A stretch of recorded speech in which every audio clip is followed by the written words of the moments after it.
So, first of all, I will introduce myself. I am Dianna Rose. First started coming to Beit Alef over 17 years ago, early 1999, after I moved up from Los Angeles. Started sitting in the back. Little by little, I moved my way closer to the middle, because everybody has their spot, right? Everyone has their spot. And then little by little, I moved closer to the front, and then I started singing at services, and for the past 3 years now, I have been the music director, so that has been a little journey for me. A couple of months ago, Olivier and I get together a couple of days before service and sort out the music. So a couple of months ago, he said, I'm going to be gone beginning of August. I'm going to go on vacation. We'll have a lay-led service. And I thought to myself, I've never given the talk. Aside from that little talk that I gave for April Fool's Day, for those of you that were here. Other than that, I haven't given the full Devar, and so then I thought, before I commit myself, I better look up what the Torah portion is going to be for tonight, and as luck would have it, it's my birth portion. So that made it kind of obvious that I had no choice and I needed to give the talk. And also, I chanted and talked about this portion at my bat mitzvah, which was 13 years ago. So this is the bat mitzvah year of my bat mitzvah. And so once again, I can revisit this Torah portion. Now I remember when I was part of the B'nai Mitzvah group, there were 6 adults, including me, that went through this process with Rabbi Ted, Jeff Shushan, Faith Raymond, Philip Herzog, Elizabeth Burton, and Deborah Luger, and myself. Rabbi Ted Falcon helped us figure out what our birth portions were if we didn't know what they were, because at Beit Alef, instead of on a bar bat mitzvah chanting whatever the Torah portion is for that Saturday, you chant your birth portion, the portion that was chanted the week that you were born. And Rabbi Ted told me that, I had one of the 3 double portions. Great. Of course I had the double portion. So let me explain what a double portion is. So there are 55 parshas, Torah portions, that are read throughout the year. But of course there's 52 weeks in the Gregorian calendar, so how they make that fit is that there are 3 double portions.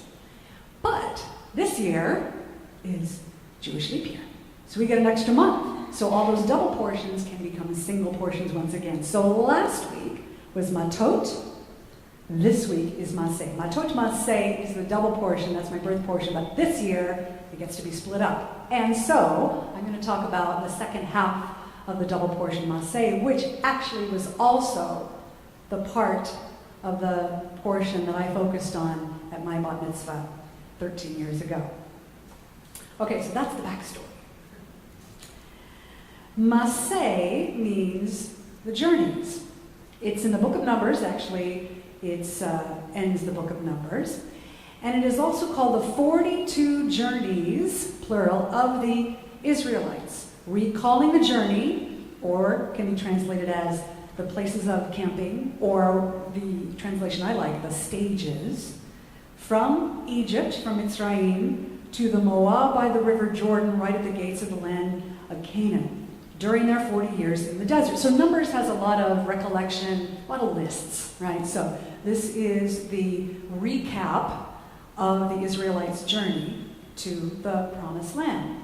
Now, sometimes you may hear that the Jews wandered the desert for 40 years. Well, they may have felt like they were wandering. They knew they had a destination. They didn't really know how they were going to get there, but they knew they needed to move forward.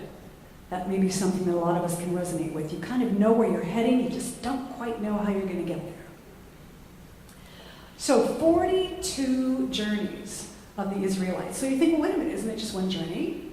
They started in Egypt, they ended up the Promised Land. That's a journey. But in the Torah, it says these are the 42 journeys of the Israelites. So I think 42, it's Gematria time, right? We got a number, let's play with it. So Gematria is basically Jewish numerology. Every letter in the Hebrew alphabet and every word has a number associated with it. So, consulting Rabbi Google, I came up with some other words that had the gematria of 42. And I want you to think about these words in relation to a journey. Other words that have the gematria of 42. Greatness, terror, to draw, as if to draw water, to hide, a lion, and a flame. So I'm not going to read every single segment of the journey, there's 42 of them, but I do want to touch on some of these verses because some of them have a little bit more of a description that I think we can glean some wisdom from. And another thing I want to note, there's a characteristic at the beginning of each verse. They all start with, and they journeyed. Not, then they journeyed. And they journeyed feels more like a continuum. And they journeyed to here, and they journeyed to here, and they journeyed to here. And I don't think that was by accident, because as each of us are navigating our journeys, it is not a stop and start. Even though we feel that way sometimes, it really is and the next step, and the next step. Also at the beginning of each verse, it's not only and they journeyed from. So, instead of saying, and they journeyed from point A to B to C to D, the beginning of each verse would recall where they were then at that point. And they journeyed from A to B. And they journeyed from B to C. And they journeyed from C to D, and so on. And what I get from that is you need to be present in the moment. Even though your journey may have lasted a while, each day you wake up, you are starting the beginning of the next step of your journey. Sometimes we may look at the past and look where we've come. It's like, oh, if I had only done it this way, if only made that choice. But you need to remember that your journey is always starting right now. And each time where you're going starts from where you are. So today is the beginning of your journey. I think about that every New Year's Day. We make all those resolutions. Okay, I'm going to lose weight, I'm going to exercise more, I'm going to drink more water, I'm going to do this, I'm going to do this. And then by January 3rd, you haven't done it. I always remind myself that every single day of the year is the beginning of a new year. And that's what I think this portion is trying to tell us with the verbiage of, and they journeyed from. All right, so I'm going to start at verse 5. And they journeyed, the children of Israel. This is the only time it specifies the children of Israel, which one who is wrestling with the divine. So as we start off our journey, you're like, okay, we're wrestling with this goal, we're about to embark. And they journeyed, the children of Israel, from Ramses, Egypt, this place of stuckness and restriction, and they camped in Sukkot. Verse 6. And they journeyed from Sukkot, and they camped in Etam, which is in the middle or the edge of the wilderness. So there you are, the early stages of your journey, and sometimes you are standing at the beginning of this wilderness going, oh my gosh, what have I done? What was I thinking? You're at the bottom of the hill looking up saying, there is no way I'm going to be able to climb this. And that was the edge of their wilderness. They didn't know what was going to come before them, and they're right at the beginning. Verse 7, and they journeyed from Etam, and they returned to Pihahirot, where they faced the Red Sea, which faces Baal Tzifon, and they encamped in Migdol. So they returned to a place that they had already been. How many times on our own individual journeys do we end up taking a step backwards or two, one step forward, two steps back, right? Sometimes we can beat ourselves up a lot. I failed, I blew it, I can't do this, forget it, right? With my son Nathaniel, when he doesn't get something right or doesn't accomplish something and he gets all frustrated, I say, this is a learning opportunity, right? As the parents, right? This is a learning opportunity. Of course, like many parents, you say that to your kids, but oftentimes then when you make a mistake, you beat yourself up and forget it's a learning opportunity. But sometimes it really, really is. And so if you look at those places where you have to circle back, maybe it's because you need to revisit something. Maybe it's because you didn't quite get it the first time. You got to go through that exercise one more time. You got to read that chapter if you're doing a course or a master's pro. You got to read that chapter one more time. And that's okay to circle back sometimes in order to help yourself move forward. Verse 8, and they journeyed from Pihahirot, and they passed through the midst of the sea. This is recalling the walking through the Red Sea, and went on a 3-day trip in the wilderness of Etam. They're back in the wilderness again. And they dwelled in Marah, which is similar to the word Marot, bitterness. They dwelled, not camped, they dwelled in bitterness. Marah. Now this is interesting. So remember in Exodus, the Israelites are coming up to the Red Sea and they're thinking, there is no way we're going to be able to get across. No way we're going to be able to keep going. Yet, even as the waters parted and they did get across, this portion is saying they took a 3-day trip back to the edge of the wilderness and dwelled in bitterness. Sometimes this is just part of the human experience. We can sometimes feel really bitter that we're on the journey that we're on. Maybe we've lost a loved one. Maybe we've been diagnosed with an illness and we don't want to be on that journey. And so sometimes we can feel the bitterness, and that's okay. It is part of the human experience.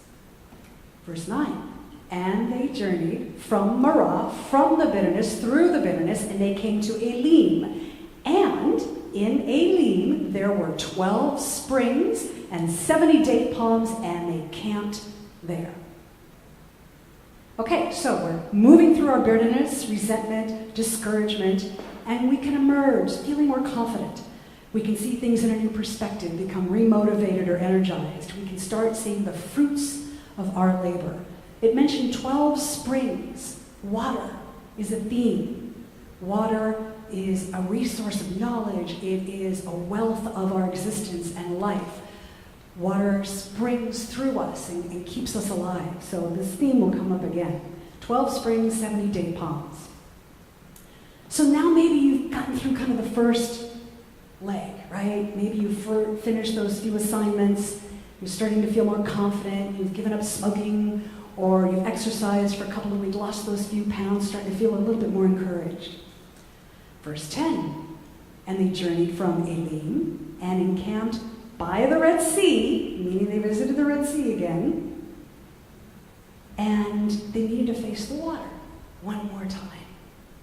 Maybe to see where they had just come from. We also need to do that once in a while. Sometimes we get so caught up in the moment that we forget to look back and go, wow, I've actually come that far. We're so focused like, oh my gosh, I've got so far to go. Don't forget how far you've come. Okay, we're going to move on to verse 14 and 15. They're about a quarter of the way through the journey. And they journeyed from Alush, encamped in Rephidim, where there was no water for people to drink. And they journeyed from Rephidim and camped in the wilderness at Sinai. So why do you think it's important in the portion to mention at this stage there was no water for people to drink? Again, the symbol of water. Remember also one of the other words that had the gematria of 42 was to draw, as in to draw up water. It sustains us, but sometimes there are elements of the journey where we feel parched, a dry spell. You just can't go on. Maybe you're a quarter of the way to your goal, halfway through your goal, and you just don't know if you can push further. From that moment on in the portion, it just lists a lot of locations. And they journeyed from here to here, and they journeyed from there to there, and they journeyed from there to there. So I'm going to move ahead to when there's more descriptions. Verse 37. And they journeyed from Kadesh and pitched in Mount Hor in the edge of the land of Edom, and Aaron the priest went up into Mount Hor and at the commandment of the divine, and died there. In the 40th year, after the children of Israel were to come out of the land of Egypt, in the 5th month, on the first day of the month, Aaron was 123 years old when he died at Mount Hor. That was it. Aaron died. Just like when they talked about Moses dying. and Moses died. That's it. So what I glean from that sometimes at the beginning of a journey, we need a guide to lead us. Maybe it's a personal trainer, maybe it's a mentor, a teacher, a parent, a friend, someone who has maybe been on that journey before. Then we get to a point where we gain enough experience that we can actually start being ourselves. The rest of the Parsha is just more of a list of and then they journeyed from here to there until they finally end up at Moab by the river Jordan. I also want to briefly recap a little bit about what my Devar was 13 years ago. I didn't approach it the way I approached it tonight, which is kind of the idea. Every time you revisit your birth portion, you're supposed to look at it with a different pair of eyes. 13 years ago, this was the pair of eyes I was looking through. And it was the journey of my Jewish identity. My father was Jewish, my mother was not. When my dad's father became ultra-Orthodox after a health scare, he was a very judgmental Jew. You're a good Jew or you're a bad Jew, depending on how closely you follow the rules. And my dad's like, this is not for me anymore. I did my bar mitzvah, I'm good, I'm done. Later he met my mom, who was non-denominational Christian, but she did have some religious science in her family. And they discovered they were both into metaphysics, both into mysticism and meditation, so they chose unity as a place for our spiritual upbringing. My dad told me the story that when he married my mom, didn't tell him, afterwards told him, my grandfather went through the mourning process, tore his shirt, walked around the house barefoot, and he said, my son is dead. And then I was born. And he warmed up. But anyway, growing up, my Jewish friends said, I wasn't really Jewish. Didn't really count because the wrong parent was Jewish. But I remember driving from Sacramento down to Los Angeles, visiting my grandmother's house in the Borscht Belt, Beverly Fairfax in LA. And her house was loaded with bagels and cream cheese and knishes and lox and sour cream, which she would eat straight out of the container. I don't know how she did that. There would always be a lit candle, for some reason, a little glass on the stove, seemed like every single night. I even remember driving my great-uncle Jerry to an Orthodox shul, and when we would see the rabbi on the sidewalk, he'd duck. Go, pass the rabbi, drop me off over here, so nobody sees that I was in the car. My father was constantly arguing with his mother. That's what I remembered, and then I later realized they weren't arguing, they were just having a conversation. I would sometimes see him watch Jackie Mason on TV, bent over in laughter, and sometimes I'd look at him and like, I don't get it. I just don't get it. I would beg my father to sing the Hanukkah song at Christmas time and get matzah for Passover, although I could only stomach that for about a day. And I was always drawn to this culture and this unknown religion to me.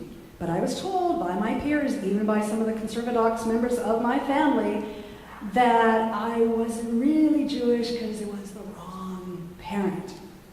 I remember in high school telling my mom that one day I'd like to have a bat mitzvah, which she completely supported, but there was no avenue for me then.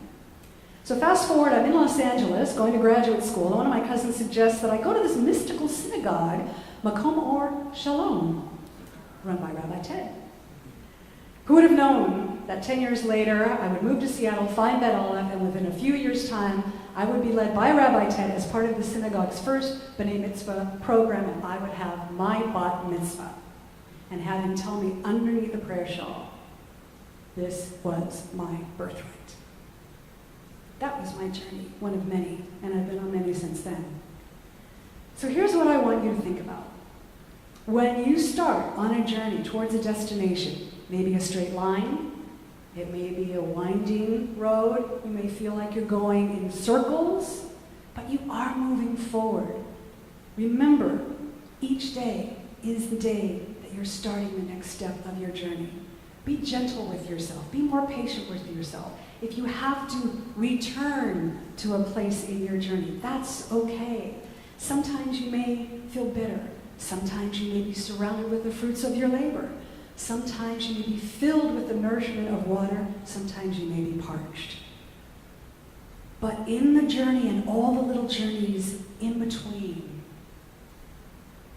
you will reach a destination. I say a destination because sometimes when you get to what you think the destination will be, it's actually something entirely different. And then when you get to that destination, what happens? A new journey unfolds before you.